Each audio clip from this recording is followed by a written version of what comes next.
Hey there everybody, it's Alex here from RPG Site, just with a little quick look at the Fallout 4 Automatron DLC which has just come out. Spent a fair chunk of today playing all the main story missions from start to finish, seeing pretty much everything it has to offer, so I can do a quick little video for you here going over all that stuff. So, what is there to tell you? So, I guess off the top, let's just say there won't be any hardcore spoilers in this video, so I'm not going to spoil any of the story beats of this DLC outright. I'm not going to show any of the big cutscenes. However, the gameplay footage that I might be playing might show locations that you go to, or enemies that you fight, or weapons that you might have which are new. And I will also show you a little bit of the various parts you can get for your automaton afterwards. Basically, from very early on in the DLC, you have the ability to build your own robot, or modify one that the story sort of plops in your lap. But immediately after the completion of the main story, a lot more unlocks, and that's where you really get into the meat of everything. To be honest, that seems like as good a place to start as any to talk about the robot building stuff. So basically what these robots do is they function exactly the same as any other companion that you find in the game. But the difference is you can build them and modify them. Now, modifying a robot takes place in the same sort of menu setup as modifying weapons or armor, or your power armor indeed. And basically, early on in this DLC, you'll unlock a new sort of workbench that you can plop down in any of your settlements, and that will get you the ability to build robots. You can have more than one, so you're not just limited to one. And actually interesting to note is, obviously, without skirting around spoilers, there are obviously some robot companions in vanilla Fallout 4 as well. And this actually allows you to edit those. So the one that everybody knows about, because he's right there in the opening, of course, is Codsworth, the butler robot. And so if you don't want him to be a sort of floating Mr. Handy robot, you can make him a gigantic tank, but he will still have Codsworth's personality, Codsworth's voice, and so on and so forth. So that's a fun little addition. To be honest, it's nice to be able to build these companions. Obviously, they don't have the loyalty mechanics or the perks that regular companions have, but they seem to be able to get pretty powerful. You can build some pretty ridiculous massive robots that can then accompany you through the wasteland. You can even build some where they're not getting, it warns you, warning this won't be a very effective companion indoors or in enclosed spaces, because you can make stuff that's that big and huge. Also makes it very useful for if you need a mule to carry your stuff, because robots can obviously, you can build them out to have the maximum carrying capacity if you literally are one of those people who just uses your companion as a way of carrying all the junk you need to get back to a settlement, which is certainly something I do. So yeah, the robot building is pretty cool. I'll probably do a little separate video just showing off. I'll do a separate video, 2-3 minutes of me building one, so look on the channel for that. But I guess at this point, important now to talk about what you actually get in terms of new gameplay content. So obviously this DLC is retroactive, so that means, you know, in fact, it's probably best experienced as part of the rest of Fallout 4, because I think if you were to, about halfway through the game, play this storyline and unlock these new robot companions, I think you'd probably use them quite a bit throughout the back end of the game.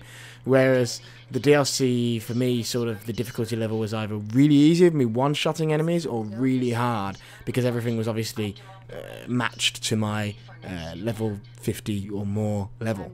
But it was still great fun. Basically, it boils down to a distress signal you hear, then you go to a location, you meet a character, that character comes around with you on several little fetch quests, and that then leads you to the big new area, which is the lair of the Machinist, who is the main villain of this DLC.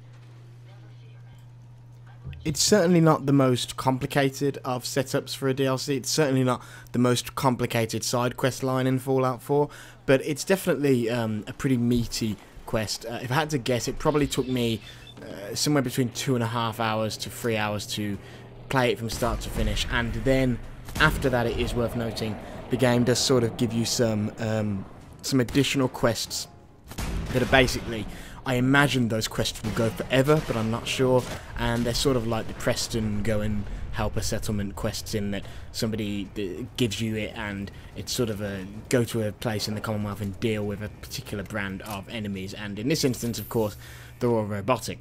Speaking of enemies, there's some pretty cool stuff in this new one. It's all new robotic enemies, and there's a few new weapons to go along with that, and they all sort of fill in the same sort of wheelhouse that you get from Assaultrons and stuff like that, but you get a lot more bigger tank-like enemies, which there are a few of those in the main game, but not too many. And you also get some new raider types, which is a weird thing you wouldn't expect, but while the raiders themselves aren't new and they're using the same sort of weapons and tactics they used in the main game, it's a new faction of raiders who use armor that's been cribbed from robots. So you sort of see them wearing helmets that are the heads of robots that have had the guts scooped out so they can put it on a human head and things like that. And that's a whole new type of armor that you can pick up and use on yourself. So yeah, I mean, content-wise, it's a lot of shooting. There's not too much talking. You know, there's a lot of unavoidable combat. You know, there's not many opportunities to talk your way out of things and that sort of thing. But you know, it felt like a solid story to introduce the new robot mechanics, and also offer up some stuff to go along with that. So, like I say, some new weapons, some new armor types, and a new settlement at the end of it. Which you can then use like any other settlement. It doesn't actually add anywhere new to the outside of the map. You know, I'm pretty sure that everything that is there here was there before in the main game, but what this does allow you to do is enter a few new places. But this is a more modestly sized and modestly priced DLC. Bethesda have come out and said now they have that one that is going to be a big one, like a Shivering Isles, Dragonborn sized DLC. This is not that, but this is really nice, I think, and perhaps even bordering on a must if you're planning to replay Fallout 4 anytime soon, because I think having the robot companions just gives a whole other new use for all the junk you're picking up. It makes those resources even more valuable, and it gives you a lot more choice in how you're going to play, and that's really, really nice. And I wish I'd had it going through it the first time, although I can see where Bethesda was coming from, perhaps not having this in the main game, because even if they had the time to have put it in, I do think if this had been present, nobody would have used any of the main companions, many of whom are brilliant and well written and all that sort of stuff, if you'd had the ability to build these awesome robots. You know, I've built a thing that looks a little bit like a Dalek, and I'm very happy with that. So, yeah, I mean, this feels like a great little DLC. I think it's probably not the type of thing that you're going to want to go back to Fallout 4 for solely. Like, you know, I obviously went back for the sake of coverage, but I think if you're somebody who's finished Fallout 4, going back just for this, it doesn't last long enough, and it doesn't add enough unless you're starting a new file to make a huge difference. However, the flip side of that, of course, is if you're planning to replay anytime soon, like I say, it should be fantastic. And if you want to wait for a little bit, you know, when there's several more DLCs out, they're probably going to add up to be a significant chunk of gameplay that then is worth sitting down and taking the additional time to play all in one go. But yeah, good fun. Really enjoyed it. It certainly feels well worth the price when you consider the original price of the season pass and you consider how much more content you'll be getting besides this. But, you know, we'll obviously, with the increased season pass price, we're going to have to wait and see how the rest of it pans out. Footage you're seeing, by the way, is from the PlayStation 3 version of the game. You know, it's still a Fallout game, so it performed well, but there was still plenty of janky stuff that happened. Like, there was sort of a jump scare when a gigantic robot activated right next to me, and it didn't just jump scare me, it also seemed to jump scare the game, because this robot coming to life and firing off a huge volley of rockets at me just made the game crash to the PlayStation dashboard. So yeah, it's still Fallout 4. It's still a little bit janky. It's always going to be, especially when they've just added something new. But this feels like a solid little thing that can sit on top of the main game and actually add something that's really quite worthwhile. It doesn't feel cheap. It feels like these robots utilize the systems that already existed in the game well, while offering up something that does feel quite fresh. So yeah, that's my verdict. I'll probably have a text review also on the site on rpgsite.net if you fancy reading a more in-depth opinion. And other than that, you know, please do stick with us. Don't forget to subscribe to the channel or follow us on Twitter at rpgsite. And we'll be back with more coverage of the Fallout DLCs and all other manner of RPG stuff as it lands, as it comes out, or in some cases before it comes out.